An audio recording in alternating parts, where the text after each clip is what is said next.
I think you'll agree with me that we seem to be connecting with each other and with the outside world through a lens these days. And most of the time we're watching through the lens by ourselves. Maybe there's a couple other folks or maybe some family members with you. But the challenge of that is many, but the one I want to talk about for a moment here is just the sense that when you and I watch something through the lens, we do it alone, in isolation. And trying to interpret that and understand it and reflect on it is made much more difficult.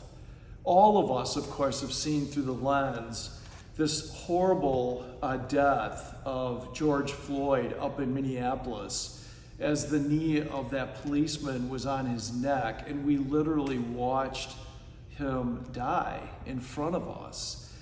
And the response and the reaction to it is swift, and people are angry.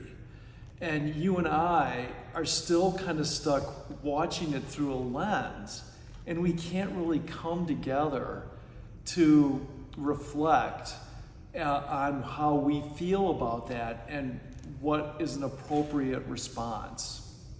This weekend, the church gathers for that great feast of Pentecost, when the Holy Spirit comes into our lives as advocate and counselor and a presence of God. And the Holy Spirit fills us, fills our hearts and fills our minds.